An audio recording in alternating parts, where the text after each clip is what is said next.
see what we got. They're so little. One person you want to have dinner with. Okay, so I feel like this is a common one that a lot of people suggested. Let's remove this. This is a common one that a lot of people suggested, right? Because this is a question that I think you get asked a lot. Like, if you could have dinner with anybody, who would that be? But it's an irrelevant, but I think interesting question. And I guess we'll say that they could be dead, alive, or made up. Ooh. Once you say they're dead, I got to choose my mom because I miss her more than eternity. But, and I'm just going to give it to you straight, I would have dinner with Biden's wife. Oh, okay. So I will say, I'm going to preface that we are not a political podcast or a religious because it divides people, but I'm going to go down this rabbit hole with you because I know Sarah is pretty conservative. So Yeah, this is I am. interesting to me. You know, I just think it's the biggest dichotomy in my life right now. Tell me more. Well, because I think it's there's more. And you're like, it's an onion, and we only know the top. Ooh, so there's a little conspiracy theory type thing going on here. We'll let the comments have at it. Okay, so I do want to circle back to your mom, but let's go down the Biden road. If you had dinner with her, what are the questions you would ask her? Biden's wife? I think it's all about, I would ask her probably more about her core values and her family and what does she want for her children. Because I think as a mom, that's where us women need to really figure out how being the neck of the family is really going to steer the head of the family. And I think all of us women have a lot of power.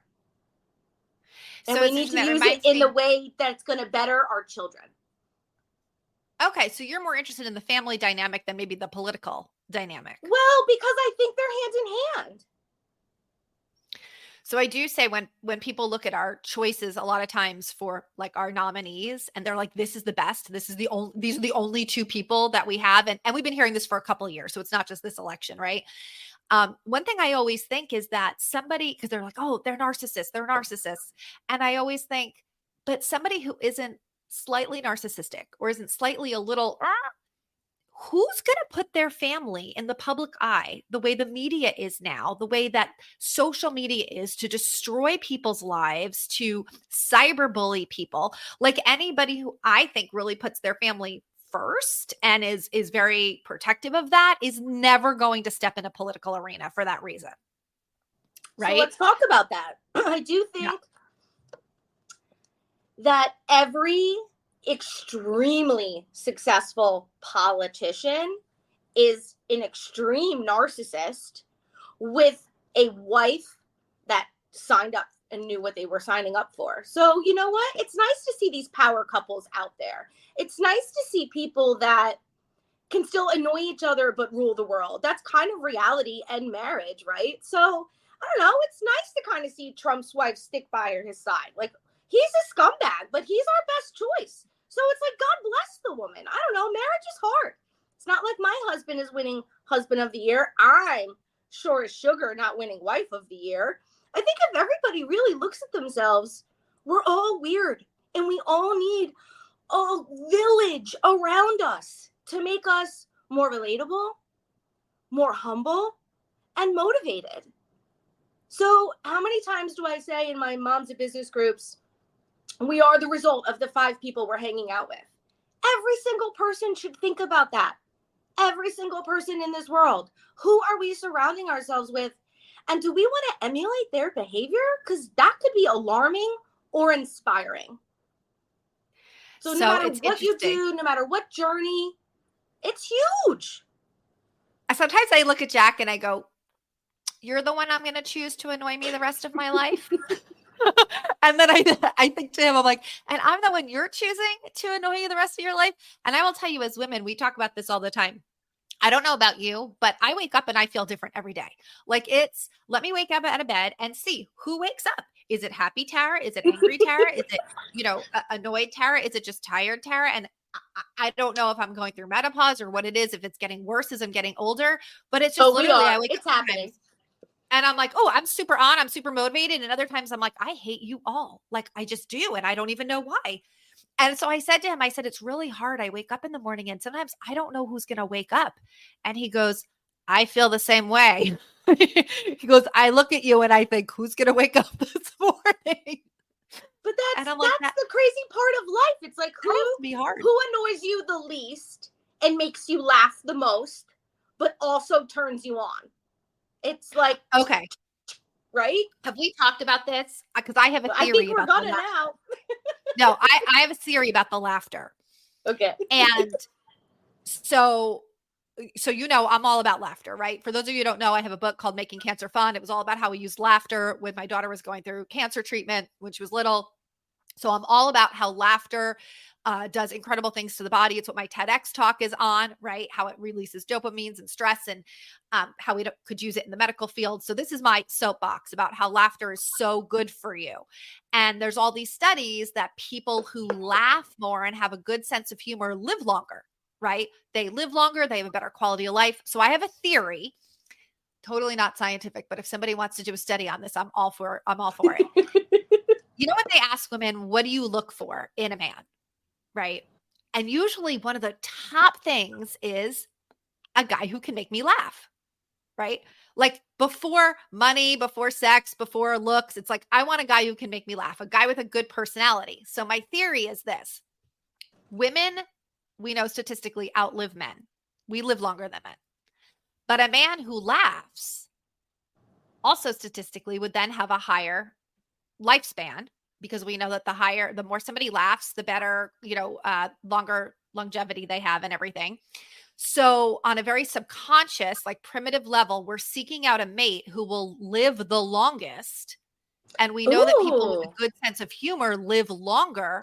But also, if he has a good sense of humor, he's going to make me laugh. You just said that, right? I heard you say a guy who makes me laugh, It's which a means, mandatory. Yeah. right. So that means I'll live longer because he's keeping me laughing. And so I think there's this psychological, subconscious, just biological, we seek out mates who are going to help us live the longest, and they will live the longest. And that's why humor kind of trumps all of these other things when we're looking for a mate. Totally have no research to back that up, but it's my theory. I ding ding ding. I support your theory. So somebody do a study on that and then get back to me on those results. I want to Put know it in if the it's comment true. section. I'm here for it. Yeah. Well, this would be interesting. If you're in a relationship, how important, like on a scale of 1 to 10, we'd love to hear how important is somebody's ability to make you laugh. I think that's huge, right? Even just with our friends. I mean, that's the whole purpose of the podcast. It's irrelevant questions. Why? Because life is worth laughing at. Like the world feels so serious sometimes. So I also like the analogy you had about the woman in the head, because it reminds me of my big fat Greek wedding, where she talks about like the man's the head, but the woman is the neck. And I do think this is interesting that women don't realize, like they're saying, and Jack doesn't like it. He gets very like, when I say it, but I'm like, happy wife, happy life, right? That And is what. How long have people been saying that? Because it is your reality. Because, like you said, depending on where we are in our hormonal life that month, my patience for you is different. My patience for myself is different. If I'm even slightly hot, I'm more angry because now I'm sweaty and now I'm really irritated. But in reality, we need to communicate kind of the standards in our relationship, but the okay, so laughter, the space, the respect, all of that is like a mandatory. And you and Jack are great together. And let me you ask are a you, good neck to his head. yeah, Jack, I hope you're listening to this. um, well, and it's funny because every time I think, oh my gosh, and I will say I've lived a long time as a single person. And I do think it's harder having been married in my 20s versus now in my 40s, right? I do think it's harder when you've been alone for so long and you're so used to your way. And I would say that's kind of for both of us. Sure. There'll be things in the kitchen is the battleground, right? like, he's like, why isn't it in this drawer? I'm like, because why would anybody put it in that drawer? That drawer doesn't make any sense. And he's like, that's the drawer it's been in for the last 5 years before you showed up. And I'm like, well, that was a stupid drawer to put it in. I mean, it's this kind of stuff, right? And Mhm. it's with the whole house. Like, he'll call me, he'll be like, where did you put this? Where did you put this? And I'm thinking, I put it in the logical place. And in his mind, he's like, but it was never there. That wasn't the logical place for me. So I think it's harder to adapt to somebody else when you've been on your own. Um, but I'm curious because I know this is your second marriage and you have a very good marriage and you've been very open about that. What do you think are some of the things that you've done either differently this time or you chose differently in a partner that has made this marriage so successful with your Mm. children? Okay. Number one that has made my marriage breathe life is we really try to have sex every day. So my husband is a better person when he has had sex. I am happier, more enjoyable throughout the day when I have had a great orgasm to start my day. That's number one. Number two, I would say my husband and I talk a lot. During sex? No, I don't like that at all. I don't even want to look at your eyes sometimes. That's weird. No, we talk a lot. We spend a lot of time together. We talk on the phone several times a day. He knows where I am. I don't hide things from him. We're very open. And number three, we keep separate bank accounts, but we do have a family credit card. Okay, now this is interesting. Because I will say money because is probably finances were a big huge. problem in my first marriage. Sex was a big problem in my first marriage. And I remember being like, listen, the only real difference between a best friend and a husband is someone who gets you off and provides for you. So those two things need to be ironed out. So do you think it was because you had a sexual incompatibility with your first husband, or do you think it's because you've made it more of a priority? Both. Interesting. Because Ross and I have always been extremely sexually compatible, but we never had as much sex as we do now. And we've been together 9 years, like a couple weeks ago. Well, I have to feel if there's any men listening to this, and I don't know about that because it's really geared towards women, but the men are all like, Sarah, talk to my wife. I can tell you that right now. They're all going to be like, or they're going to be, men, if you are listening to this, I suggest you pass this episode on to your wife. There you go. But you know what? I didn't come from this place. I was never this person. But you know what? I'm not going to leave my husband. I really love him. He drives me nut bars, all caps. But he has all like those top things that we talked about. He has. The little day-to-day things annoy me, but that's not my core. That's not, So I want my marriage to function at its highest every day. I want to manifest a good day every day. So if that takes having, sorry guys, going to keep it honest, 90 seconds of morning sex so that I have the best day ever, what woman wouldn't? My sister-in-law and I talk about that, and I won't say too much for her privacy, but they've been together for a very, very long time. And I know that's one of the ways they've stayed together for so long. Yeah. Like it's huge. Imagine waking up so massively horny that your parts are so erect, and then your partner for life is like, I'm tired. That's like us dripping, and no one's gonna touch it. I would lose my noodles. What kind of years ago, Sarah? I'm thinking it was her. I'm thinking it was now you. I listened to some radio show, and I know exactly where I was because this was such a like, huh? I was listening to this radio show, and they had this woman caller call in, and now I'm thinking it might have been you. She was saying how every single morning before her husband went to work, they had sex, and she specifically got up and woke up because he went to work like super early. And she would get up in the morning to make sure that they had sex before he went to work. And it was fascinating. All these people calling in. And of course, all these women calling in being like, this poor woman that she's having to get up and like service her husband. And of course, the men are like, we should continue. This should be the standard for everybody. And her line of thinking was, it was fascinating. She said, Why would I send my husband super excited out into the world? She's like, I'm going to make sure that he's only thinking about me when he leaves the house. And of course, that was very controversial because people were like, well, you shouldn't have to do this just to make sure that your husband doesn't cheat. It's not And, about having to, men it's about shouldn't be such wanting to. pigs. I want to. Like, I want to. And then mornings that we don't, I'm like ravenous. Like at 2 p.m., I'm like, where are you? It's our habit. That's our normal. So then it feels weird not to. Because when you make it a habit not to, that's not ideal. Interesting. Now, Right? do you If think it's you like would a habit to have sex once a week, what are you going to do to break the habit? Well, I'm curious, do you think you would be that invested in that had you not had previously incompatibility in your first relationship? No, because it's a conditioned response. I have now learned the benefits of what this new habit reaps me. So you're like Pablo's dog. Yeah. So, what do you see as different from him that he gives you that benefits you because of your new habit? Patience. Interesting. All right. I want to go explore that more. What do you mean by that? He's more patient. He's not, he doesn't jump off the handle so quickly. He's a little bit slower, a little bit kinder, just more patient. All the negative juju has escaped the body. The toxins have left. He's ready to live his best life. So this is going to be interesting because Sarah has a beautiful little daughter who's like such her mini. It's so adorable. I'm like, wow, I can't wait for the marriage advice you're going to be passing on to your daughter. Well, a lot of the marriage advice I'm giving you, my mom gave me. It just didn't sink in. Really?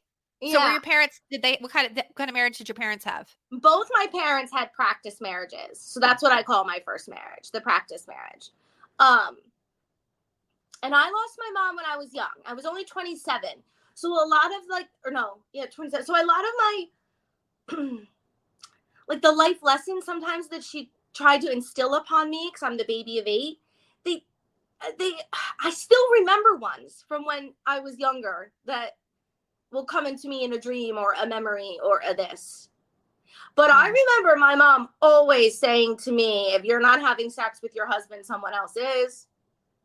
So these are my top 3 lessons from my mother. These are my top 3 lessons from an Irish Italian mother who had 8 kids. If someone's not having sex with if you're not having sex with your husband, someone else is. Number 2, the only constant in life is change.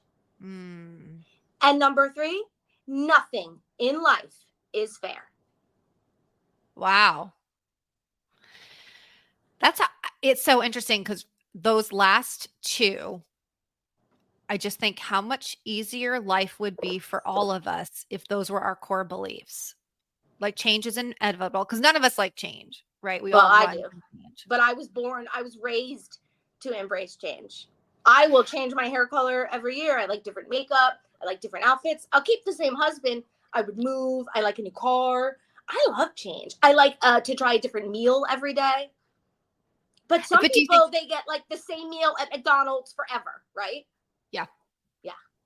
Yeah, a lot of people find comfort in familiarity, right? Like they want that same, but then when life does change, they struggle. I mean, that's what I talk about. That's the resilience. How do you build your resilience? Because everything's changing, and most people struggle with that. But also the concept of fair. And I was talking to my sister-in-law about this over the weekend because my nephew is a first child, and he's my soul child. He's very over dramatic. He is, you know, he is my soul child. I mean, he's having a fit and I'm like, I feel all of your emotions. And she sometimes just like, oh my gosh, it's exhausting. And he's on a very big kick of what's fair. He cares a lot about justice. And I was like, again, I feel this to my core. So when you said that, I was like, oh, I would struggle with that. I would struggle with that. Things aren't fair. And then I'd be like, well, that's not fair that things aren't fair. Right. I've learned from a long time ago about like, if you want something, you have to work for it. I am a hard worker. I actually like to work for myself, not for other people, but I like to work. I like to be busy, I like to do things. I like to feel that sense of accomplishment. Because you've done lots of different things. I feel like you have worn many hats. Oh, and I want to wear more. I'm like an entrepreneur-aholic. Like, what else can I do? What else can I achieve? How can I shock myself? I also So really like to learn. what made you start Moms of Business? Because so that's really how you and I initially Sure, connected. yeah. You had this networking group. I was like, I'm really not interested in it. Yeah, you were I like a only, hard no. You were like, yeah, I was a very hard no. I was like, this isn't something that it's going to be relevant for me. And quite openly, guys, when I joined Sarah's group, I joined because I had just published my book. I thought, well, this might be a way. I was getting into more of the with the professional speaking. I thought that might open some doors for me. But that's really not why I've stayed in your group. I've stayed in your group because the women are badass quality women. And I think sometimes we just need to have that girlfriend time. Just go out, have dinner, but have girlfriend time with the right girlfriends. yeah, it's all about Right. that village, like I talked about. I just felt like I had so many, and I still do, amazing qualities, great skill sets. I really can do awesome things in my lane. But I knew I needed help in other lanes. And I'm like, you know what? It would be really nice if we could have a community of moms that we are brought together to really help lift each other up without selling me your lipstick. I don't want to buy your lipstick. Ironically, I am wearing Mary Kay lipstick because we happen to become friends and I happen to really like this new pink nude lip liner. So I bought it. But that's the difference about the Moms of Business community is, and I say it's always about this order because I started it because I felt alone. I was breastfeeding. I wanted more for my life. I was a new stay-at-home mom 6+ years ago. And I was like, oh, I thought I wanted to be a stay-at-home mom, but I actually want to work and make a lot of money, but on my own time. So I monetized the Facebook group. Anybody can start a subscription-based business. It's easy to set up on Stripe or PayPal. Create a product that someone needs for $15-25 a month and go with it. And that's what I did 6+ years later. Now, my business model has slightly changed. I've learned that I really like to do events. So I've kind of changed my business model as Moms of Business, where I host these really cool, awesome, big vendor events. I did the Mama-Rama extravaganza this year at Blue Claws Stadium in Lakewood. I've got a really awesome big event coming up on Saturday, August 17th at the Jersey Shore Premium Outlets. I rented out the whole outlet center. I'm doing a huge back to school bash. So it's going to be, there'll be like DJ, kids entertainment. And then it's a great way for all my mobsters to showcase their small businesses. So it started as a Facebook group, but now it's a legit LLC with a massive $4 million insurance policy. And, we're just looking to make waves. Well, I think this is really cool because I very much believe that women have a lot of these like dreams in their heart, things that they think about. And then right after that, they think, oh, but I can't, right? This is what would stop me. I don't have time. I don't have this. I don't have this. And there's a very interesting study that I read, and it was in the last year or two, about how women over 35 are lonelier than they've ever been in history. And it's interesting because we think social media keeps us so connected, but women are so isolated and they're so alone. And often when I hear this, I always think, well, just create what you want, right? If you feel alone, then go create what it is that you want. And that's what you did, right? You were like, And I'm if looking for this community. half the people listening to this don't know how to do that, half the people will go and do it. And so here's my advice to the other half of you that are like, she makes it sound so easy. I don't know what to do. Listen, you need a business bestie.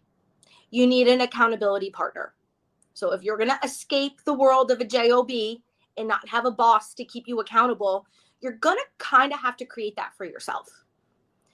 So I highly suggest, if you are looking to start something new, just don't do it alone. Just like you may not start working out and going to the gym alone, don't go and start your business alone and then wonder why it failed. So it's Mm. really good to surround yourself again with people who've done it before, who could pave you in the right direction. Tell you it's hard. Tell you some days, because you're going to wake up, like you said, you don't know who you are, and you're going to wake up with self-doubt. That's when I call my business bestie. We talk about stuff. I put on my favorite song, and then I'm like, oh my God, I'm such a badass. What is my problem? I need to achieve my goals. So you need to really you need to understand and put in place how you're going to overcome the roadblocks, because every business encounters them. Think back to your wedding. Everything was put perfectly in place. How many things went wrong? A gabillion, right? So there's nothing, there's no different, that applies in everything. So just go into business surrounding yourself with people who you know and have proven themselves to be inspiring and actually know what they're talking about. So how did you find your first business bestie? Ooh, that's a good question.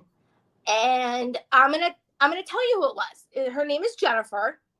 And I had reached out, and I want to say in like the Monmouth Moms, because I live in Monmouth County, New Jersey, group, and she was a stranger to me. And she was answering all these like tax questions I had. And I was like, check out girlfriend. I creeped on her on Facebook. She seemed like such an approachable, lovely mom. She lived in Cold Snack. Her husband owned a deli. And she just gave her time to me as a total stranger. And we really connected. And I wound up helping her. She was a really successful, like high-end assistant for a very successful woman in New York. But I always supported her deli. I always did everything I could for her. And she always supported me, kept me accountable, helped me write my business plan. Um, and it was really nice to have that.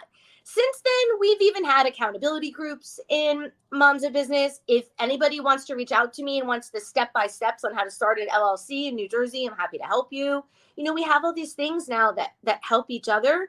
But if I didn't have her and she was so nice to me, it was like a pay it forward. Hmm. Well, I will say, so this is a good transition as we kind of finish up because, and I will personally vouch for your events are fabulous. I've been a member of Mobs now for a number of years, even, and I will say I've even moved out of Monmouth County and I've stayed a member of Mobs. I think that you actually give a lot to your members between what you offer in your Facebook group and the support that you offer there, but your events. Like Sarah will do just these fun girls' night dinners. And a lot of that's what I do. I'll drive down. I mean, I've driven an hour sometimes to go to them because, again, it goes back to who are you surrounding yourself with? And you want that connection, but you want to make sure you're making connections with people who are also energy givers and that you're going to Mm. leave feeling like a slightly better version of yourself than you walked in. Right. Because we all know that there's times we've gotten together and yeah, you might be hanging out with a group of women, but you go home and you feel drained. And That's I think what's exactly it. great with your events is that it's the opposite. You always leave feeling like I made a great connection. I just feel a little bit better about myself after being in your Yes. space. And you put on a lot of really fun events. And Sarah also does these huge, like you do an anniversary party every year. You do quite a lot of events, I think, for your members. You really do. So if you are in the New Jersey area, particularly Monmouth County, I know you have a really great gift for our listeners. So I'll let you share that. Yes. So, Moms of Business membership is tiered, two different levels, either $15 or $25 a month. So I'm happy to offer all of our listeners a free month of our platinum membership. So it's only $25 a month. You can go to momsofbusiness.com. I know Tara will put all of my links in there, but check it out. Come join our community. Have fun with us. We're actually having I'm not sure when this will air, but we're having a naughty night out, like a keyport crawl along the water in July. And September is our Mobiversary Gala. October is going to be our Denim and Diamonds night out. So we're always doing some fun things. We always have our monthly coffee talks and photo shoots, and we like kind of get together and create content reels. You know, there's nothing I won't say no to. That's the best part about owning your own business, right, Tara? You get to pick who's on your podcast, and I get to pick the event. And if you're not a nice person, I will remove you from the group. It doesn't happen often, but the culture is really important to me. Like you said, we want energy givers, not takers. So, Yeah. energy givers, come find me, be my friend. And I will say you also just will go live in your Facebook group and share great tips and things like that. So even if you don't think, oh, I'm not super local, maybe I wouldn't be able to go to those events, I would grab the free membership for a month just to even get in the group and check it out. You may find that, hey, I can't get to a lot of the events, but the women in the group and the connections in the group and the education I'm getting in the group are worth me being a member. And I will say that not as my guest, but as my friend, have been part of her group for a long time. And actually, quite openly, I don't think I'm a member of any other group that I pay for on a regular basis. I'm not, and I've been pretty stingy about that. because a lot of times I feel like it's not really, it either hasn't been worth the money for me or I'm not going to be able to show up regularly. And so I don't want to pay for something. So yours is really the only thing that I've stayed with for years as a member. So there you go, guys. You want to go check out her group. We'll put everything in the show notes underneath the video. You can check out the link. But thank you. I know you're on vacation, so I appreciate you hanging out with me this morning. I always have so much fun talking with you.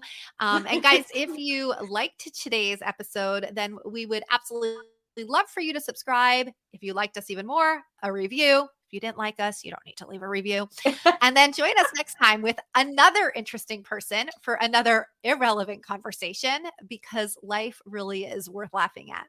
Bye, everybody. Bye.